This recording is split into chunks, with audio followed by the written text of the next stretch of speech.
Well, hello folks, welcome back to the channel where it's all about racing. I'm Mark, and today we're going to take a look at a Porsche 96381 from the Porsche Dealership Collection in 143 scale by the folks at Spark. Now, most of you guys probably recognize this car.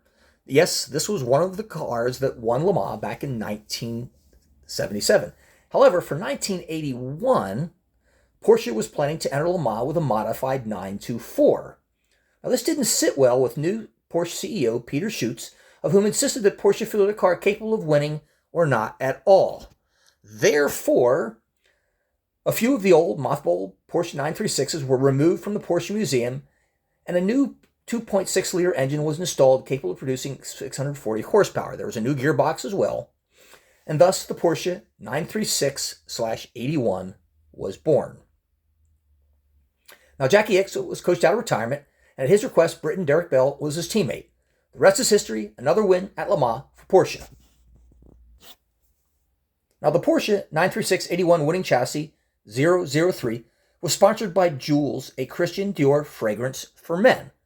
I'm familiar with Christian Dior. I'm not familiar with Jules, and quite frankly, I don't use cologne that much. So much for that.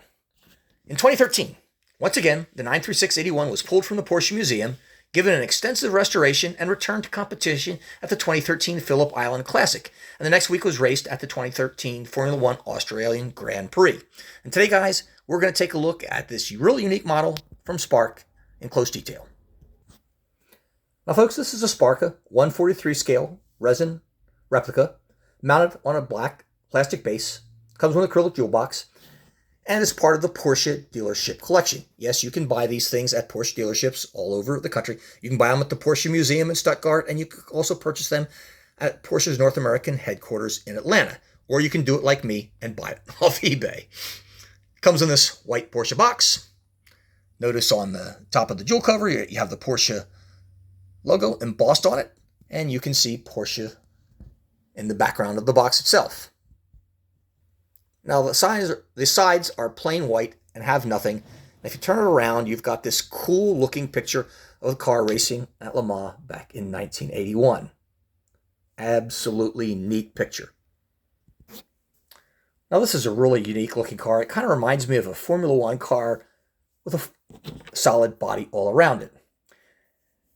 And being a Spark model, it is absolutely perfect almost in every way. The finish, the particularly white, is really done. It's a glossy white. It's absolutely gorgeous. There is some fading that you can see a little bit here along the door line of the car. That's not uncommon with white cars, unfortunately. And there is a small paint chip here on the nose, the orange parts of the car, right above the tow hook that you can see there. I'm going to turn this around. We'll take a look at the front of the car. The headlights are done in absolutely gorgeous detail. Just phenomenal work. You see jewels all over it, and I would assume this is probably what the jewels box is adorned with, this orange and red. Wheel detail is exceptional. Dunlop tires, and you have these gorgeous gold wheels there. Over here you can see a nicely done photo etch part on the side vent. Notice the aerial here in the cockpit. This was one of the first cars ever equipped with driver-to-pit crew communications. Now, the cockpit is really nicely done. You can see the decals representing the gauges and things like that on the front of the car. See the steering wheel. And if you take a look down inside, you have got the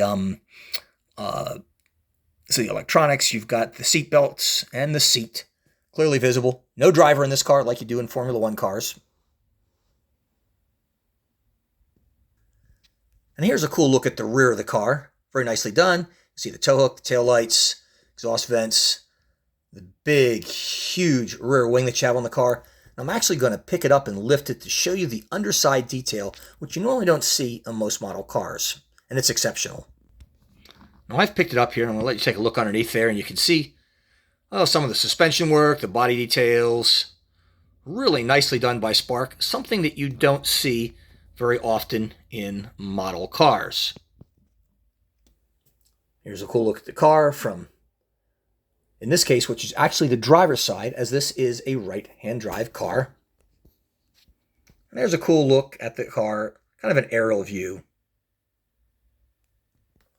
Well, folks, hope you've enjoyed this little flashback in time and this really unique car. Proud to have it in my collection. See you next time on the channel where it is all about racing.